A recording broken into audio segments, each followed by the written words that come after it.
I know that they're working hard and they're using every resource they have, and it makes me hopeful because They're considered too unreliable.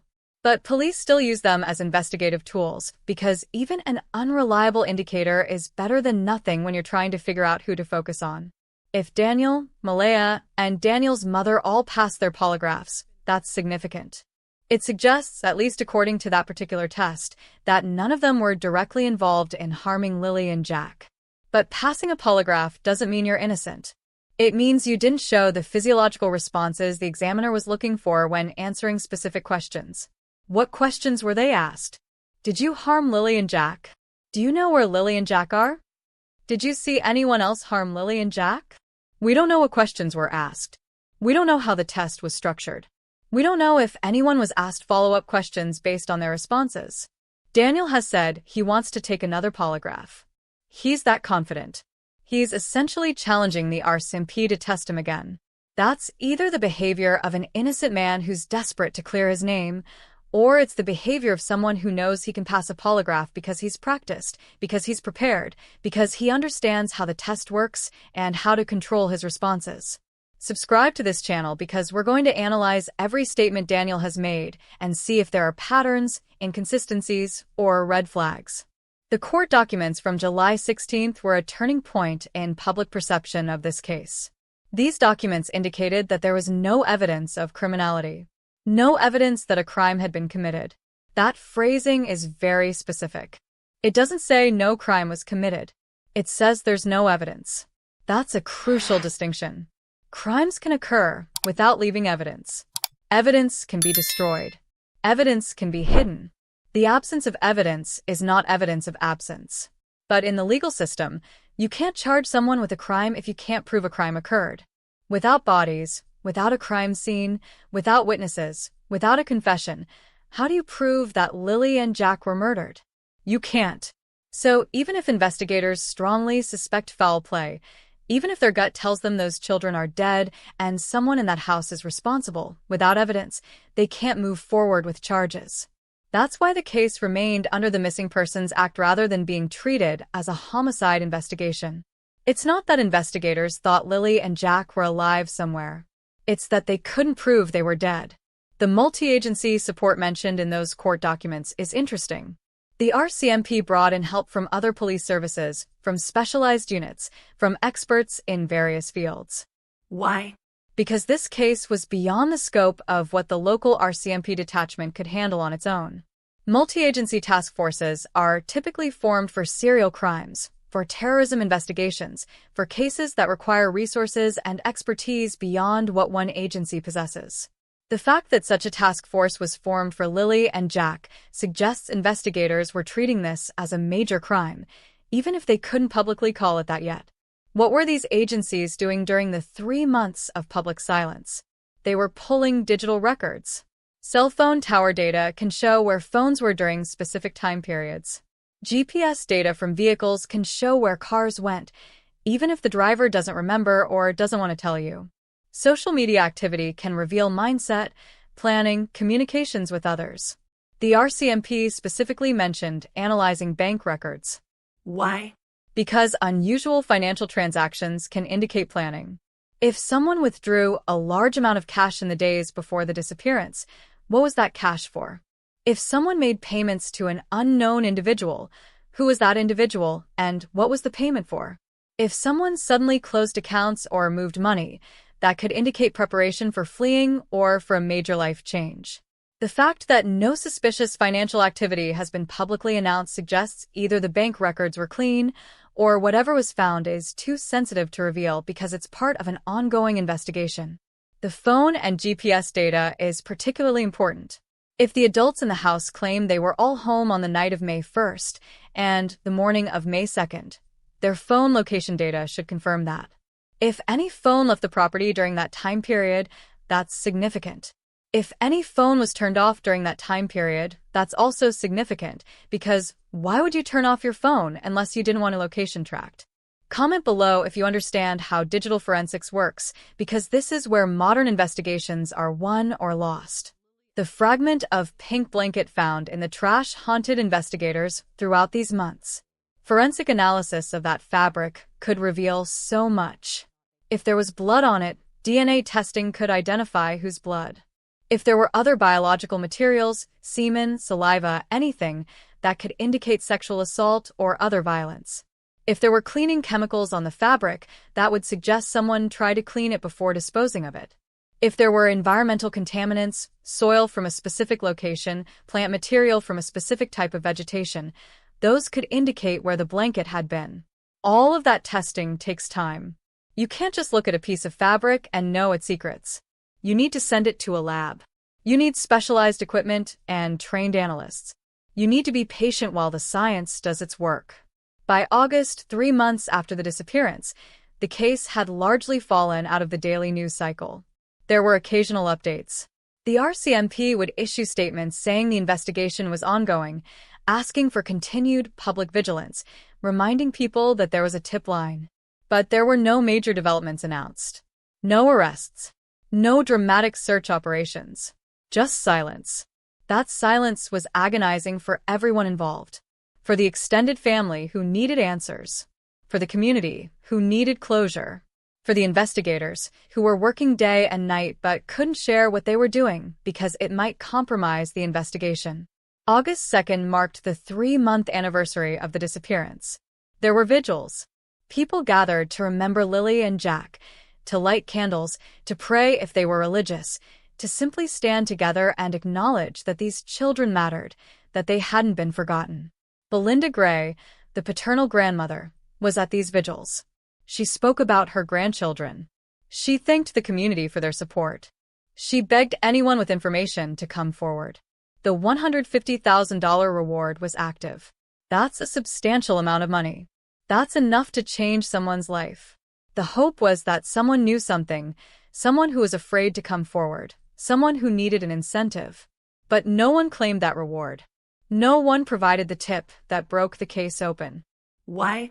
Maybe because no one outside the family knows anything.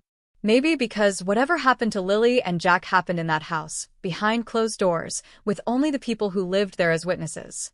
Hit that like button if you're finding this analysis helpful, because understanding the timeline and the investigative process is crucial to understanding where we are now. Daniel Martel continued to cooperate with investigators throughout these months. He stated in interviews that he meets with RCMP officers approximately 3 times a week. That's an extraordinary level of ongoing contact.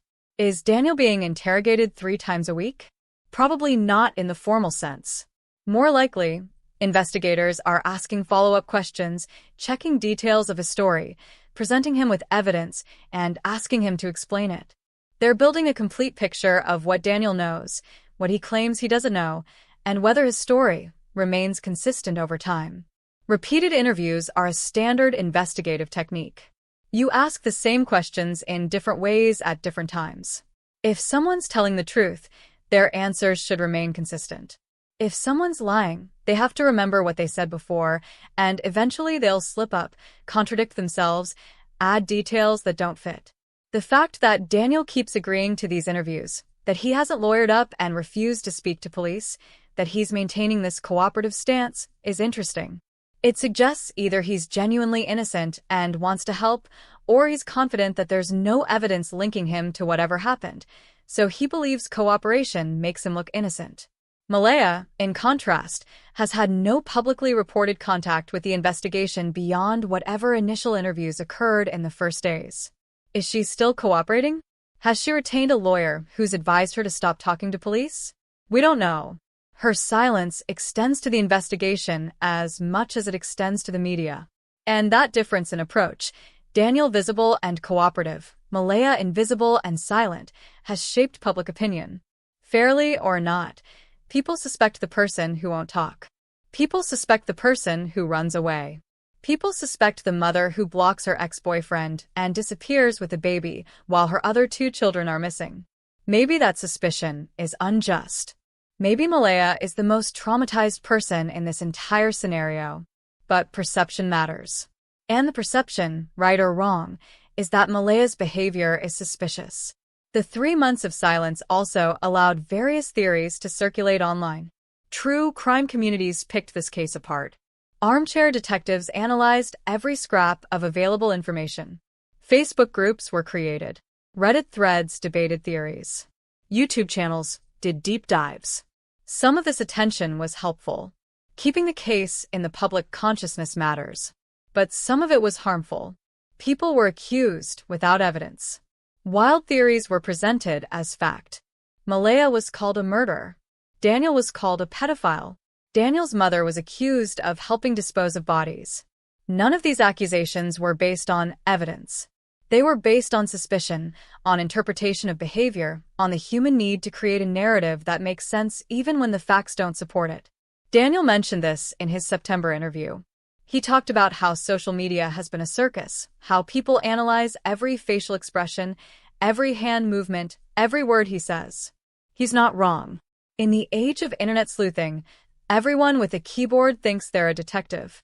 And while public interest can be a force for good, it can also be a force for harassment, for defamation, for making an already unbearable situation even worse.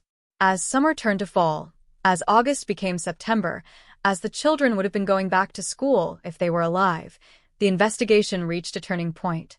The RCMP made a decision. They were going to deploy specialized resources they hadn't used before. They were going to search again with different tools, different strategies. They were bringing in cadaver dogs from British Columbia. And that decision tells us everything we need to know about what investigators really believed happened to Lilly and Jack Sullivan. They believed they were looking for bodies. They believed those children were dead. And they believed they knew where to look. That's what we're unpacking in the next section, so stay with me because the cadaver dog deployment is when this case moved from missing persons to presumed homicide, even if no one wanted to say those words out loud. September 19, 2025. An announcement that sent chills through everyone following this case. The RCMP was deploying cadaver dogs from British Columbia to search wooded areas around the Gearlock Road property. Make sure you're subscribed, because what happens next might finally bring answers to the question that's haunted this case for 5 months. Where are Lilly and Jack Sullivan? September 22, 2025. A local news crew sits down with Daniel Martel for what has become a routine occurrence in this case. Another interview. Another opportunity for the man referred to in media as the stepfather of Lilly and Jack Sullivan to share his thoughts, his feelings, his theories about what happened to the children who vanished from the home he shared with them. But this interview is different. This time, Daniel knows that cadaver dogs are coming. This time, he has to address the reality that investigators are preparing to search for human remains. This time, the questions are harder, and his answers reveal more than perhaps he intends. Before we dive into what Daniel said, hit that like button if you've been following this case, because analyzing his statements might be the key to understanding what really happened on Gearlock Road. The interviewer asks Daniel what he thinks about the cadaver dogs being brought in. His response is immediate and absolute. I know for 100% they won't find anything. 100%. Not I hope they won't find anything. Not I don't think they'll find anything. But I know. Think about that word choice. How can anyone know with absolute certainty what cadaver dogs will or won't find unless they know exactly what happened to those children? Let's break down the logic here. If Daniel genuinely has no idea what happened to Lilly and Jack, if he woke up on the morning of May 2nd and they were simply gone, then how can he be 100% certain that their remains aren't somewhere in those woods? He can't. No one can be certain about something they don't know. But if Daniel does know what happened, if he knows where Lilly and Jack are, or if he knows they're not dead, then his certainty makes sense. His confidence is based on knowledge, not hope. Comment below with your take on this statement. Does Daniel's certainty make him seem guilty, or does it make him seem like someone who's passed a polygraph and genuinely believes in his own innocence? The interviewer presses him. What does this say to you? Because these are dogs searching for human remains.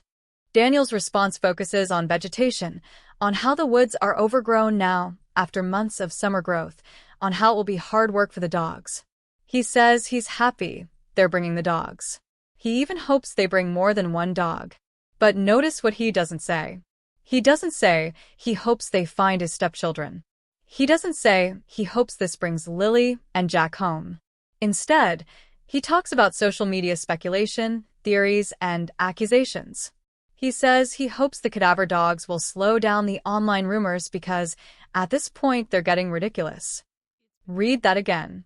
The cadaver dogs are coming to search for the remains of 2 missing children, and Daniel's hope is that this will quiet social media criticism of him. Not that it will bring answers. Not that it will bring justice. Not that it will bring closure to the family. But that it will make people stop talking about him online. That's a revealing priority. It suggests Daniel's primary concern isn't finding Lilly and Jack. It's managing his own reputation. Now, to be fair, Daniel has been absolutely savaged on social media. True crime communities have picked apart every interview he's done. They've analyzed his body language, his word choices, his facial expressions. They've created theories about his involvement. They've called him a murderer without any evidence. That kind of public scrutiny is brutal, especially if he's innocent. So maybe his focus on social media speculation is understandable. Maybe he's just exhausted by the constant accusations. Or maybe he's more concerned about how he looks than about what happened to those children. The interviewer asks if Daniel thinks the cadaver dogs will rule things out. He says yes, it will rule a lot of things out. It will rule out that the RCMP aren't working hard. It will rule out that there are human remains on the property. Notice again, on the property. Daniel is specific about that. He's confident the dogs won't find anything on the property. But the RCMP isn't just searching the property. They're searching the surrounding woods, the extended area. So is Daniel's confidence limited to the property itself? Does he know something about what's beyond the property? The way he phrases things throughout this interview suggests he's being very careful, very precise with his words. That could be the behavior of an innocent man who's been coached by lawyers or by investigators to be careful about what he says. Or it could be the behavior of a guilty man who's choosing his words carefully to avoid incriminating himself. Subscribe right now because we're going to analyze every word Daniel says, and sometimes the truth is hidden in what people don't say, as much as in what they do say. The interviewer asks Daniel a direct question. Is there any piece of you that's preparing for what if they do find something? Daniel's answer is immediate and emphatic. No, because I didn't do anything. I know Malaya didn't do anything. I know my mother didn't do anything. Those are the 3 people on the property. Then he references the polygraph exams. He says after those tests, the RCMP should have known right there that they didn't kill the kids. Notice the language. We didn't kill any of the kids, or we didn't kill the kids. He's using the word kill. He's not saying we didn't harm them or we don't know what happened to them. He's specifically addressing the question of whether they killed Lilly and Jack. Why frame it that way unless killing is what's being investigated? Unless that's what Daniel knows people suspect? His inclusion of Malaya in his defense is interesting too. I know Malaya didn't do anything. How does he know that? Was he with Malaya every single moment of every day? Could Malaya have done something without Daniel knowing? The fact that he states with certainty that Malaya is innocent suggests either he's defending her because they're united in whatever happened, or he genuinely believes she couldn't have harmed her own children. But remember, Malaya left Daniel. She blocked him on Facebook. She took their baby and moved away. That doesn't sound like 2 people who are united, who trust each other, who are on the same team. So Daniel's defense of Malaya rings a bit hollow given that she apparently wants nothing to do with him. The interviewer asks why Daniel doesn't think the children could have wandered into the woods. His answer focuses on all the resources that were used in the search. Drones, helicopters, classified technology, searchers on the ground, searchers on bicycles, ATVs, side-by-sides, everything. He says they did everything they could, and if the children were in those woods, they would have been found. Again, he's probably right about that. Modern search technology is incredibly effective. But here's what's interesting. Daniel seems to understand that the children aren't in the woods. He seems to understand that if they haven't been found after all that searching, they're somewhere else. But he never speculates about where that somewhere else might be. He never offers theories beyond his vague mentions of hoping investigators would look more into the abduction theory. If Daniel genuinely believes Lilly and Jack were abducted, why doesn't he talk about that more? Why doesn't he beg whoever took them to bring them back? Why doesn't he describe scenarios, offer theories about who might have taken them or why? His lack of engagement with his own theory is telling. Like this video if you're seeing the patterns I'm seeing, because body language and linguistics experts would have a field day with these interviews. The interviewer asks about the investigation, about what the RCMP has been doing. Daniel says he would like to go in for another whole round of polygraph exams. He suggests bringing in new people to administer the tests. Then he talks about how he's filled notebooks with details, trying to help investigators find leads, trying to answer questions. He says he usually tries to meet with them 3 times a week. 3 times a week. That's 12 meetings a month.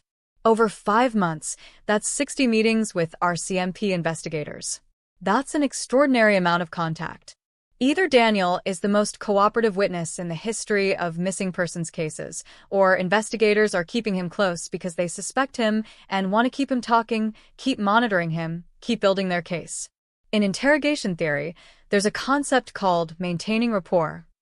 Investigators stay friendly with suspects, keep them talking, don't make them feel threatened, because suspects who feel comfortable will eventually slip up, will say something they shouldn't, will reveal knowledge they shouldn't have. Is that what's happening with Daniel? Are these 3 times a week meetings actual cooperation? Or are they ongoing interrogations disguised as cooperation? The interviewer circles back to the cadaver dogs. Daniel says he doesn't know where they're going to start searching. He mentions the property is fairly small, only 2 acres, then corrects himself to reference the full 8.5 acres including neighboring properties. He says searching that much on foot would take a couple of weeks. Then he brings up the 70,000 drone photos again. He says if there was anything there, it would have been found in those photos. He mentions the classified technology found a beaver and a coyote. Nothing else. He's building a logical argument. He's saying look at all the resources used, look at the technology deployed, look at what was and wasn't found. The implication is that his confidence in the cadaver dogs finding nothing is based on logic, on evidence, on the fact that previous searches found nothing. But there's a flaw in that logic. Cadaver dogs are different from search dogs. Search dogs are trained to find living humans. They follow scent trails, detect body heat, locate people who are lost or trapped. Cadaver dogs are trained specifically to detect the scent of human decomposition. They can find remains that are buried, that are underwater, that are hidden in places search dogs would miss. If Lilly and Jack died inside the house or very close to it, if their bodies were disposed of in a way that didn't leave a trail for search dogs to follow, cadaver dogs might be able to find them where other methods failed. So Daniel's confidence, based on previous search results, might be misplaced. Unless he knows something about where those bodies are that makes him confident cadaver dogs won't find them either. Drop a comment with where you're watching from, because I want to know how this case is being perceived in different parts of the world. The interviewer asks Daniel why he thinks the cadaver dog deployment is necessary. Daniel says it rules one thing out and brings the book a little bit closer to being closed. 1 chapter at a time, he says. That's an interesting metaphor. He's framing this investigation as a story with chapters, with a narrative arc, with an ending. Most people don't think about real-life tragedies that way.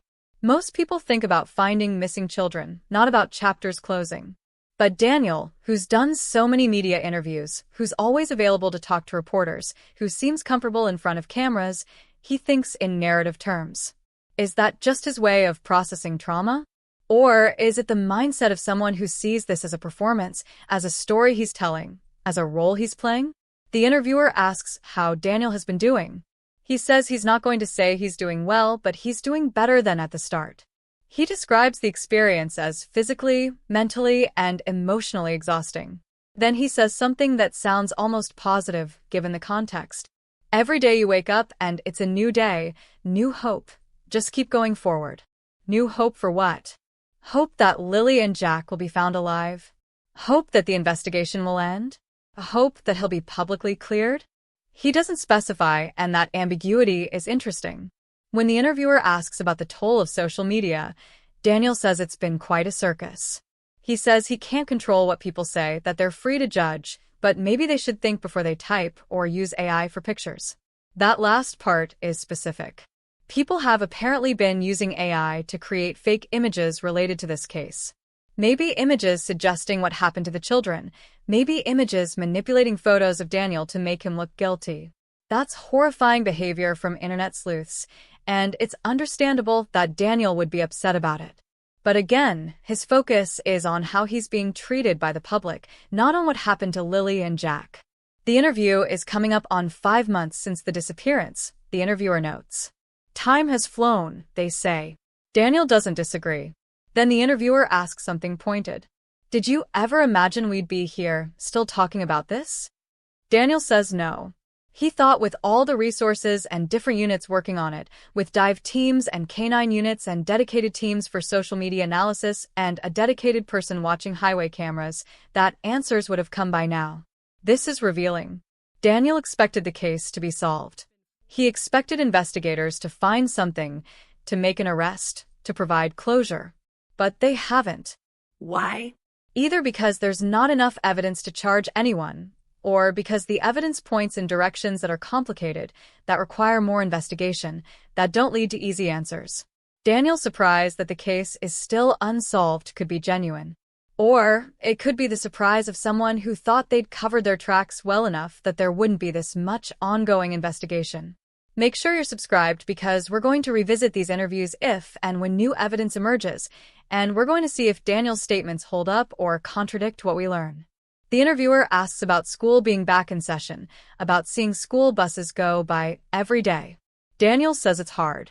He acknowledges it's not just sad for Jack and Lilly, but for everybody who knew them. Their friends, their teachers, people who saw them every day at school.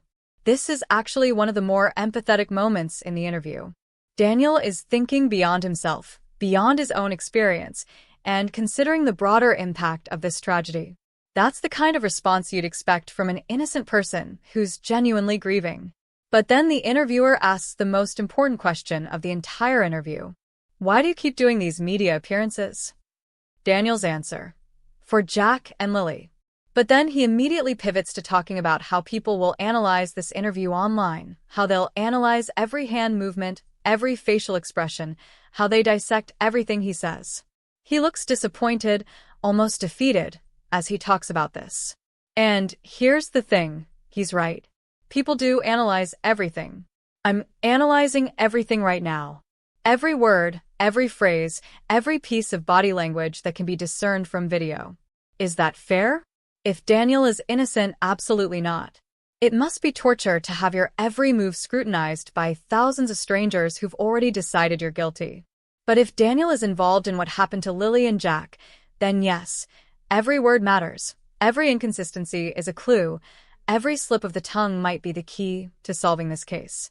The interviewer asks what Daniel would like the public to know. He says if anyone has any information, please come forward. Call the RCMP, call your local police department, call Crime Stoppers. It's a reasonable answer, the kind of thing anyone connected to a missing persons case would say. But there's something missing. There's no personal appeal. There's no please, if you have Lilly and Jack, just let them go, no questions asked. There's no emotional plea to whoever might have taken them. It's a procedural answer, not an emotional one. Finally, the interviewer asks the question everyone watching wanted answered. Do you still think they're still alive? Daniel's answer: yes. Yes, I hope so. I mean, that's all we have is hope. Notice the hesitation. Notice the correction. He starts to say yes definitively, then catches himself and changes it to hope. That's a significant linguistic shift. It suggests that Daniel's rational mind knows Lilly and Jack are probably not alive, but he's trying to maintain hope or maintain the appearance of hope. Or it suggests he knows they're not alive but can't say that without revealing how he knows. A comment below if you caught that hesitation, because these small moments in interviews are often where the truth leaks out. Daniel Martel has done more media interviews than anyone else connected to this case. He's been visible, available, cooperative. He's maintained the same basic narrative across all these appearances. He didn't harm the children. He doesn't know what happened to them. He believes they might have been abducted. He's confident the cadaver dogs won't find remains on the property. He's frustrated by social media speculation. He wants the case solved. All of that could be completely true. Daniel could be exactly what he appears to be, a man who lost his girlfriend's children to some unknown fate, who's trying to help investigators, who's being unfairly maligned by the public. But his certainty, his specific word choices, his focus on his own reputation rather than on finding the children, his hesitations and corrections, all of that raises questions. Questions that won't be answered by interviews. Questions that will only be answered by evidence. And that evidence might be about to emerge, because while Daniel was giving interviews and maintaining his innocence, the RCMP was preparing to deploy those cadaver dogs from British Columbia. Dogs trained to find exactly what Daniel says isn't there. Dogs that might prove him right, or might prove him very, very wrong. Hit that like button and stay with me, because in the next part of this story, we're going to explore what cadaver dog deployment really means, what investigators know that led to this decision, and what the chances are that these dogs will finally answer the question that's haunted this case for 5 months. Where Lilly and Jack Sullivan. September 19th, 2025. For months and 17 days after Lilly and Jack Sullivan were reported missing, the RCMP makes an announcement that changes everything about this investigation. They're deploying specialized cadaver dogs from British Columbia to search wooded areas around the Gearlock Road property. Not search and rescue dogs. Not tracking dogs. Cadaver dogs.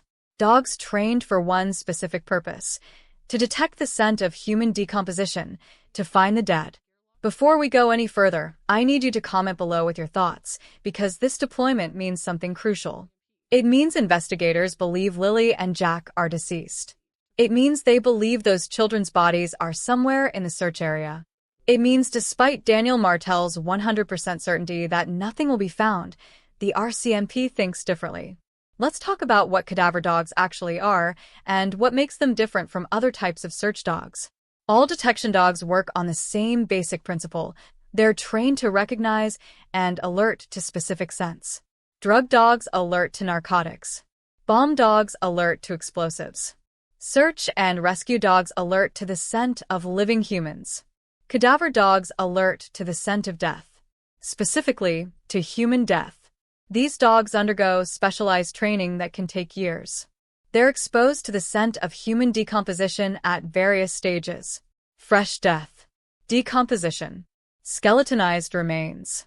Even extremely old remains, bones that have been buried for decades. The dogs learn to distinguish human decomposition scent from animal decomposition scent. That's crucial because the woods are full of dead animals.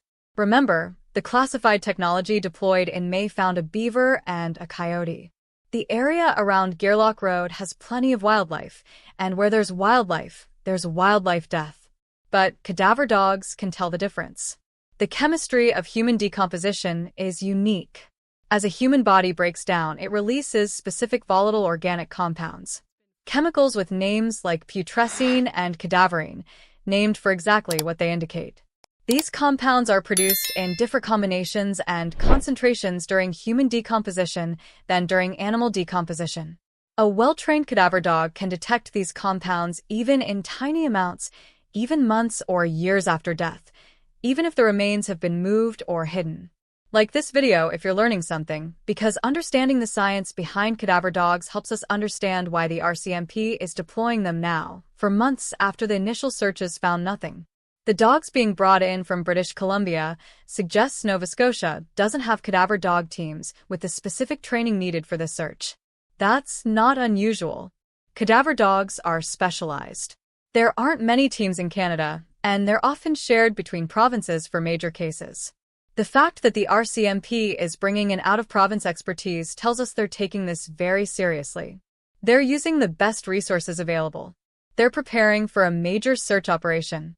The deployment is focused on wooded areas. Not the house itself, which has been searched multiple times already. Not the immediate property, which has been gone over with every technology available. The woods. The forest surrounding the property. Why? What changed between May, when those woods were searched extensively with regular search dogs and drones and ground teams, and September, when the RCMP decided cadaver dogs were needed? Several possibilities. First, maybe investigators have new intelligence. Maybe someone came forward with information. Maybe digital evidence, cell phone tower data, or GPS tracking indicated activity in a specific area of the woods. Maybe forensic analysis of evidence from the house indicated the children's bodies had been in the woods at some point. Second, Maybe the decision is about timing and vegetation. Daniel mentioned this in his interview, and he's not wrong. Summer in Nova Scotia means growth. The woods become thick with undergrowth, ferns, bushes, new tree growth. That vegetation can hide things, can make ground searching difficult. By September, as fall approaches, some of that vegetation starts to die back. Leaves fall. Undergrowth thins. Things that were hidden in May might be visible, or at least more accessible, in September. Third, and this is the darkest possibility, maybe investigators waited for decomposition. If Lilly and Jack's bodies were hidden in the woods in early May, for months of decomposition would make them significantly easier for cadaver dogs to detect. Fresh bodies, especially small children's bodies, produce less scent than decomposing bodies. The longer a body is dead, the more those volatile organic compounds are released, the stronger the scent signature becomes. If the RCMP waited intentionally for decomposition to reach a stage where cadaver dogs would be most effective, that's a calculated, strategic decision. It's also heartbreaking. Subscribe to this channel because we're going to follow every development in this search operation, and what the cadaver dogs find or don't find will tell us almost everything we need to know about this case. The $150,000 reward was emphasized again in the RCMP's September 19th announcement. That's a provincial reward funded by the Nova Scotia government. It's a substantial amount, increased from earlier, smaller rewards. The government doesn't put up that kind of money unless there's significant public interest and a genuine hope that financial incentive will bring forward information. But here's the reality of reward money in cases like this. It usually doesn't work. If someone knows where Lilly and Jack are, they're either involved in what happened, in which case they're not going to come forward for money because they'd be incriminating themselves, or they're protecting someone who's involved, in which case loyalty or fear outweighs financial incentive. Rewards are most effective in cases where someone witnessed something but didn't realize it was important. Like someone who drove past Gairloch Road on May 1st or 2nd and saw a vehicle they didn't recognize, or saw someone walking on the road at an unusual hour. That kind of witness might come forward for reward money because they're not involved, they just have information. But after 4 months, if that witness existed, they probably would have come forward already. The reward announcement is as much about keeping the case in the public consciousness as it is about actually incentivizing tips. It's a reminder that this case is still active, still unsolved, still desperately needing answers.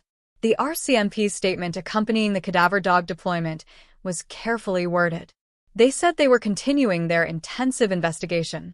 They said they were exploring all avenues. They did not say they had evidence that Lilly and Jack were dead. They did not say they were investigating a homicide. They maintained the fiction, or maybe the hope, that this was still a missing persons case. But actions speak louder than words. You don't deploy cadaver dogs if you think the missing persons might still be alive. You deploy cadaver dogs when you're looking for bodies. The media coverage of the September 19th announcement was extensive. News outlets across Canada picked up the story. International media, true crime channels, podcasts, everyone was talking about the cadaver dogs. Why? Because this was the first major development in months. Because it signaled a shift in the investigation. Because it meant the case was entering a new, potentially conclusive phase. Public reaction was mixed. Some people saw the cadaver dog deployment as a positive step, as investigators doing everything possible to find Lilly and Jack. Other people saw it as an admission of failure, as proof that the children were dead and had been dead this whole time. On social media, theories exploded. People analyzed the search areas shown in news footage. They speculated about where in the woods the bodies might be. They created maps, marked locations, played amateur detective. Some of this was helpful. Some of it was ghoulish. All of it was an attempt to make sense of the senseless, to solve the unsolvable, to answer the question that nobody could answer. What happened to those children? Daniel Martel's response to the cadaver dog deployment, as we covered in the previous section, was confidence. 100% certainty they'd find nothing. But is he right? Is his confidence justified? Let's think about the logistics of hiding 2 children's bodies in the woods. If someone harmed Lilly and Jack inside the house on Gairloch Road, or very close to it, they would need to dispose of the bodies. The bodies of a 6-year-old and a 4-year-old are not large, but they're not insignificant either. Lilly probably weighed around 45 pounds. Jack probably weighed around 35 pounds. That's 80 pounds of dead weight, literally. One person could carry that much, but not easily and not far. 2 trips would be more realistic. Or 2 people, each carrying 1 child. The woods around Gairloch Road are dense. Moving through them at night, which is when you'd want to move if you were hiding bodies, would be difficult. Flashlights would be needed, but flashlights can be seen. The ground is uneven. There are roots, rocks, undergrowth. Carrying a child's body through those woods would be exhausting, slow, and risky. How far could someone realistically go? 100 yards? 200 yards? Half a mile? Not much farther than that, not while carrying dead weight, not while trying to be quiet and avoid leaving obvious trails. So, if the bodies are in the woods, they're probably not far from the property. They're probably within the search radius that was covered in May. But the May searches found nothing. So either the bodies aren't there, or they're hidden in a way that defeated all the previous search methods. Buried, maybe. Covered with logs or rocks. Placed in a natural depression or hollow tree. Hidden in a location that searchers walked past without recognizing as significant. That's where cadaver dogs become crucial. They don't search with their eyes like humans do. They search with their noses. They can alert to the scent of decomposition even if the body is completely hidden from view. They can detect buried remains. They can find what humans miss. Drop a comment if you understand why this search is so different from the initial searches in May, because the methodology matters. The cadaver dog search in September would have been methodical. The handlers would have divided the search area into grids. They would have worked each grid systematically, allowing the dogs to sweep back and forth, noses to the ground, searching for that specific scent. When a cadaver dog detects decomposition, it alerts. Different dogs have different alert behaviors. Some sit, some bark, some paw at the ground.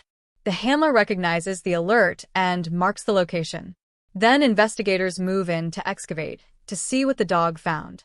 False alerts are possible. As I mentioned, the woods are full of dead animals. An inexperienced or poorly trained dog might alert to animal remains. But the dogs being brought in from British Columbia would be experienced, certified, proven in the field. Their false alert rate would be very low. So if these dogs alert in the woods around Gairloch Road, there's a very high probability they've found human remains. And if those human remains are small, child-sized, that's Lilly and Jack. The search in September hasn't been publicly detailed. The RCMP doesn't provide play-by-play updates during active search operations. They don't tell the media where they're searching hour by hour. They work quietly, methodically, and they announce results when they have them. As of the last interviews with Daniel Martel in late September, no results had been announced. No discovery of remains. No announcement that the children had been found. Which means either the cadaver dogs haven't alerted, or they alerted but what they found wasn't Lilly and Jack, or the search is still ongoing and the RCMP is keeping any findings confidential while they investigate further. Daniel's confidence that nothing would be found might be correct. Maybe the bodies aren't in those woods. Maybe they were never in those woods. Maybe whoever disposed of Lilly and Jack's bodies, if that's what happened, was smarter than that. Maybe they put the bodies in a vehicle and drove somewhere far away, somewhere completely unconnected to Gairloch Road. Maybe the bodies are at the bottom of a lake, weighted down. Maybe they were cremated, though that would require access to cremation equipment and would leave evidence. Maybe they were disposed of in a way that's so unexpected, so outside the normal patterns of body disposal that investigators haven't even considered it yet. Or maybe, and this is the possibility that Daniel wants people to believe, maybe Lilly and Jack are still alive. Maybe they were taken by someone. Maybe they're being held somewhere, hidden, kept alive for reasons we can't understand. In that scenario, cadaver dogs would find nothing because there are no bodies to find. The children are alive, just missing. But if that's true, where are they? How has no one seen them in 4 months? How has there not been a single verified sighting? In the age of Amber Alerts and social media and constant surveillance, how do you hide 2 children? Like this video if you're still following this case, because we're approaching the 5-month mark and answers have to come eventually. The cadaver dog deployment represents the RCMP's best current strategy for finding Lilly and Jack. If the dogs find remains, the case breaks wide open. Forensic analysis of those remains will reveal how the children died, when they died, possibly who killed them. If the remains show signs of violence, trauma, abuse, that's evidence. If the remains are found in a location that only certain people would know about, that's evidence. If clothing or other items found with the remains can be traced back to the house on Gearlock Road, that's evidence. A body, or in this case 2 bodies, changes everything. Without bodies, this case is all theories and speculation. With bodies, it becomes a homicide investigation with physical evidence that can be tested, analyzed, and presented in court. But if the cadaver dogs find nothing, if they sweep every acre of forest around Gearlock Road and never alert, what does that tell us? It tells us either the bodies aren't there, which raises the question of where they are, or there are no bodies to find, which raises the even more complex question of where Lilly and Jack are if they're alive. The waiting for results from the cadaver dog search has been agonizing for everyone following this case. We're in this strange limbo where a major investigative operation is happening, but the public doesn't know what, if anything, has been found. The RCMP owes the public updates, but they also need to protect the integrity of their investigation. If they found something, announcing it prematurely could compromise their ability to prosecute whoever's responsible. So we wait. We watch for news. We hope for answers. And we prepare for whatever those answers might be, knowing that after 5 months, the truth about Lilly and Jack Sullivan might finally be about to emerge from those Nova Scotia woods. Stay subscribed because when results come in, we'll be here to cover them, to analyze them, and to understand what they mean for this case and for the people waiting desperately for closure. 5 months. 2 missing children. Multiple searches. Thousands of man-hours of investigation. And still, no definitive answers about what happened to Lilly and Jack Sullivan. In the absence of facts, humans create theories. We need explanations. We need narratives that make sense of chaos. So, let's examine the major theories that have emerged around this case, analyze the evidence that supports or contradicts each one, and try to understand which explanation is most likely to be true. Before we dive in, hit that like button and comment with which theory you find most plausible because I genuinely want to know what people think after 5 months of following this case. Theory number 1. Lilly and Jack wandered into the woods on their own and succumbed to the elements. This is the theory that the initial search operation was based on. It's the most innocent explanation, the one that doesn't require anyone to be evil or malicious, just tragically careless. Here's how this theory works. In the early morning hours of May 2nd, before anyone else in the house was awake, Lilly and Jack woke up. Maybe one of them needed to use the bathroom.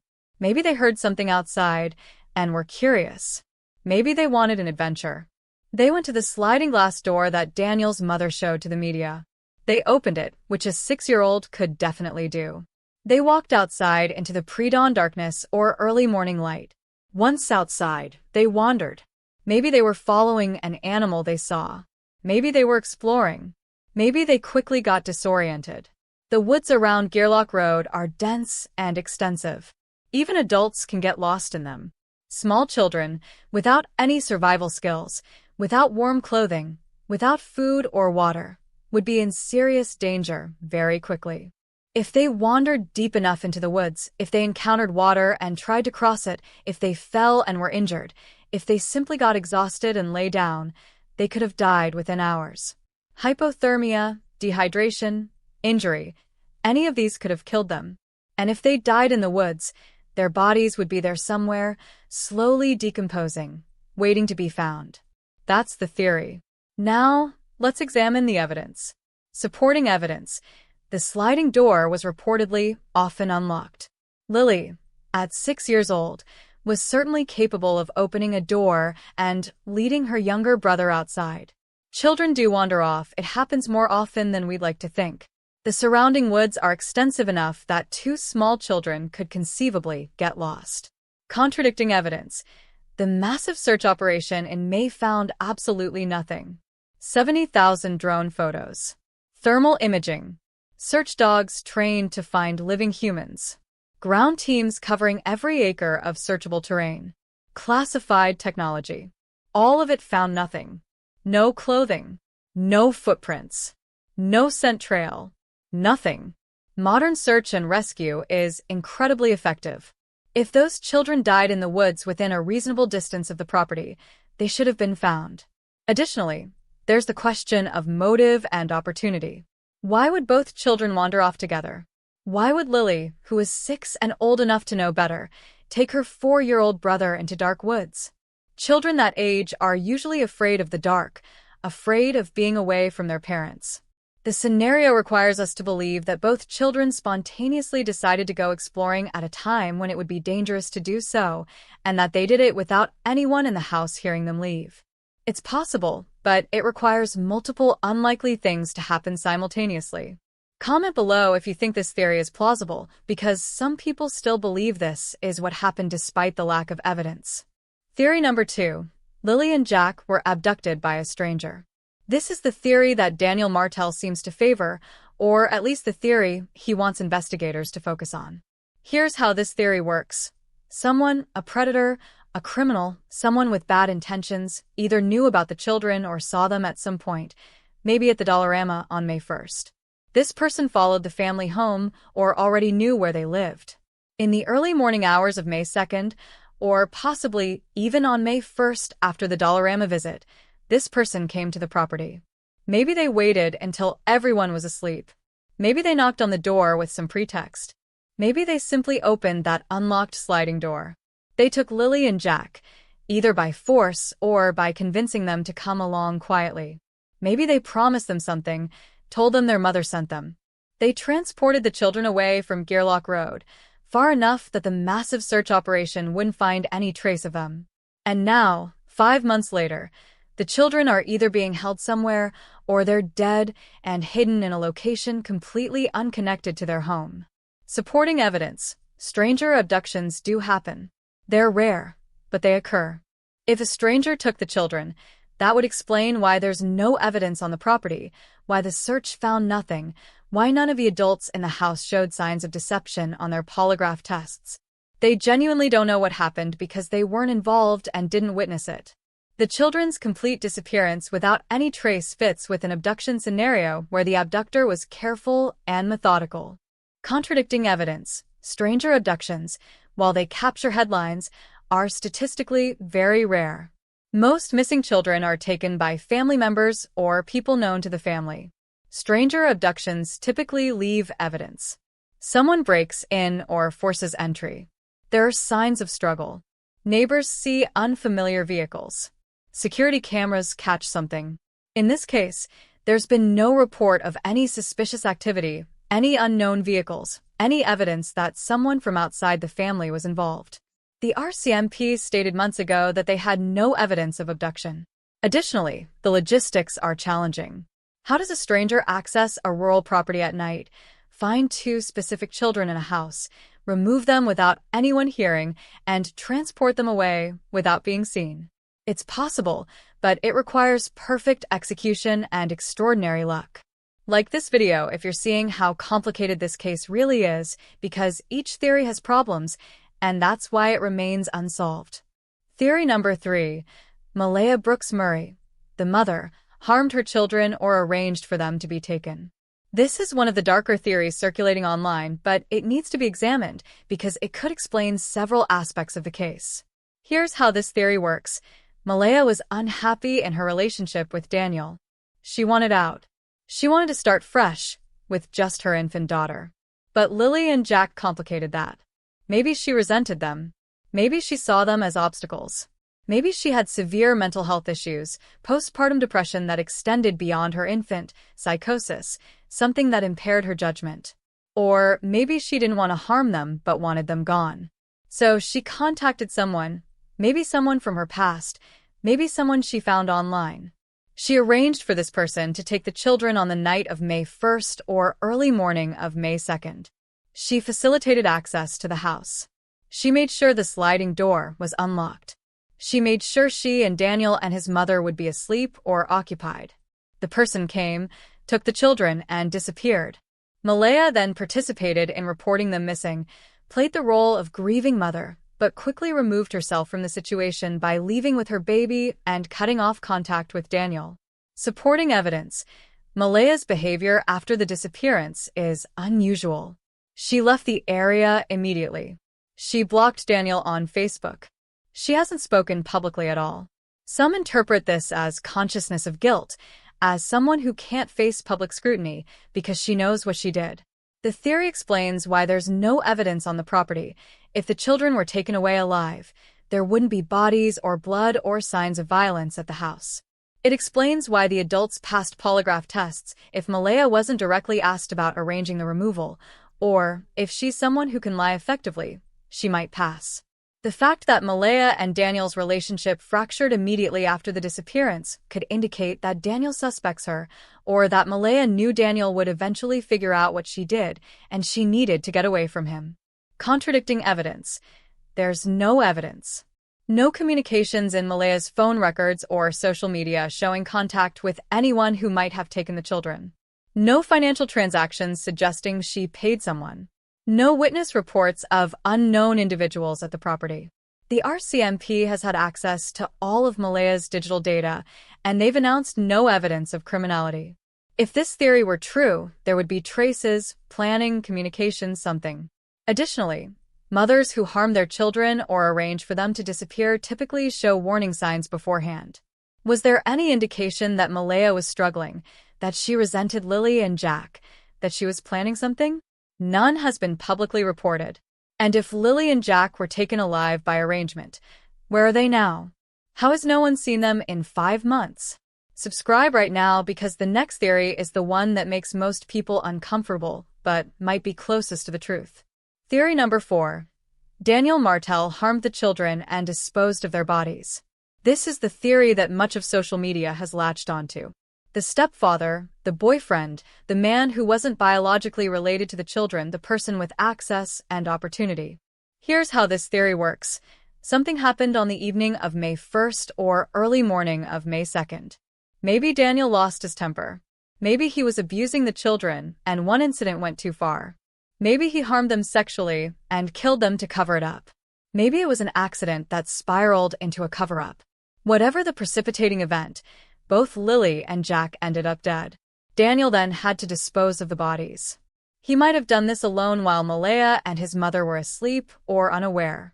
Or Malaya might have discovered what happened after the fact and helped him cover it up out of fear or misguided loyalty.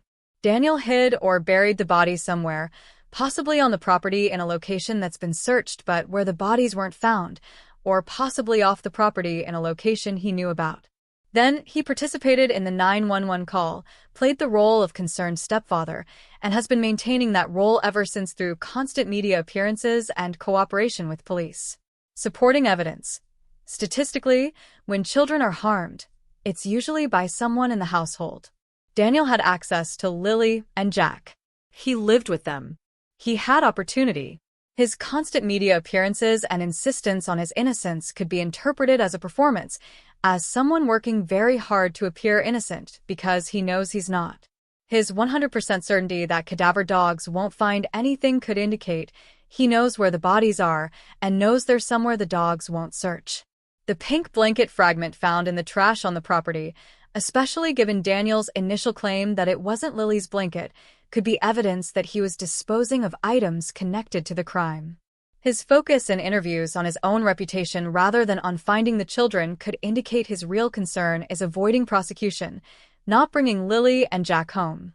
Malaya's decision to immediately leave Daniel and block him suggests she might believe he's responsible, or she knows he's responsible and wants to distance herself and her surviving child from him. Contradicting evidence: Daniel passed a polygraph test.